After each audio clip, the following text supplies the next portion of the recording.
So I'm going to write P-E-M-D-A-S. I always like to start off by writing that because it helps me remember my order of operations. I'm going to draw a line under M and D and A and S so I can remember that they are together. All right, so number 1, let's do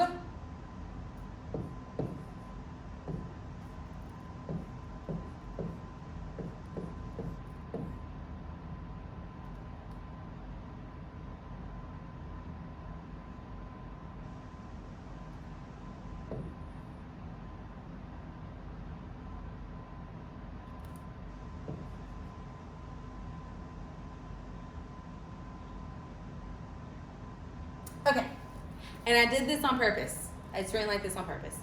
So we have 16 squared minus 4 plus 1 in parentheses, and there's 5 next to it. If you ever get a problem where a number is directly next to a set of parentheses, that automatically means multiplication. So if you ever find a number that's next to parentheses, that automatically means to multiply. Okay, and I did this on purpose so y'all can get used to seeing the different ways multiplication could be represented. All right, so now that I said that, we're going to go ahead and use the order of operations to solve this problem.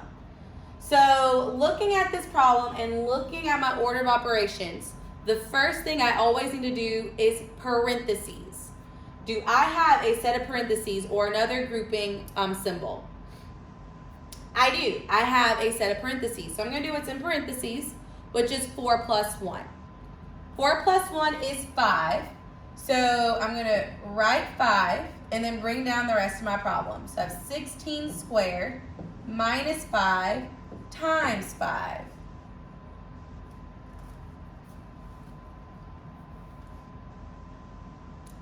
All right, so I did parentheses. Do I have an exponent? I do. I have 16 squared. That's an exponent. Now, I will use my calculator just for this part. Only the exponents, because I know the numbers can be really big. So I'm going to do 16 times 16. And that gives me 256 minus 5 times 5. And I forgot to mark out the steps as I went along. My bad.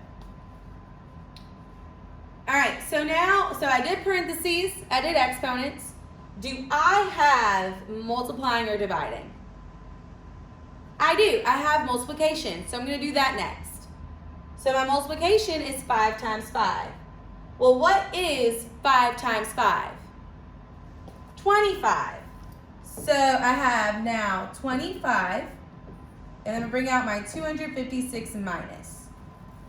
So now I'm left with a one-step operation, which is 256 minus 25. So actually on the side, I'm going to solve this out. 6 minus 5 is 1. 5 minus 2 is 3. Bring down the 2. That seems about right. Yeah. All right, so our answer is 231.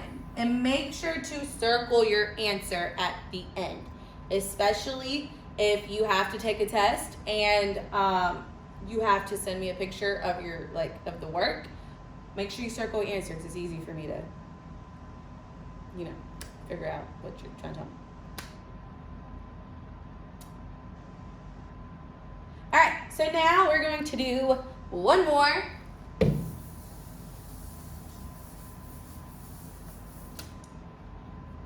Let's do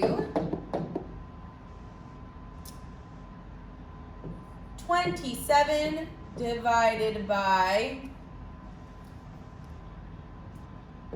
3 squared plus 6 times 3 squared. Okay. Y'all probably like, Miss Soto, what are you doing to us? I don't know. I don't know, I just made this up at the top of my head. All right, here we go. So, order of operations. First one we have is P. Do I have parentheses or any grouping symbols anywhere? I do. I have 6 times 3 in parentheses. So I'm going to do 6 times 3 first.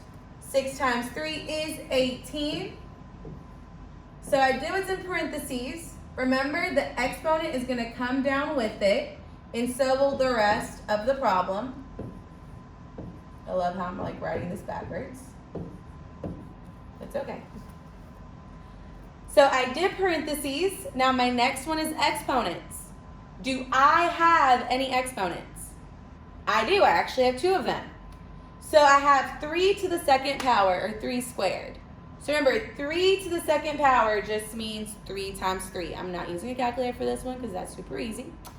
3 times 3 is 9, so this becomes 9. So I have 27 divided by 9 plus, now I have 18 squared. Now I will use my calculator for this one to save time. So remember, 18 squared, or 18 to the power 2, just means 18 times 18, which gives me 324. All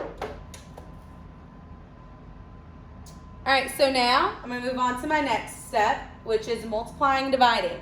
Do I have multiplying or dividing in this problem? I do. I have division. So I'm going to do 27 divided by 9. That's my next step.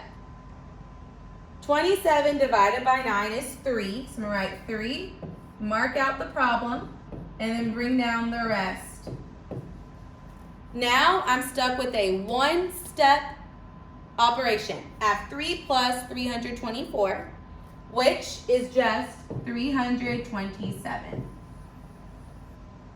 And that is our answer.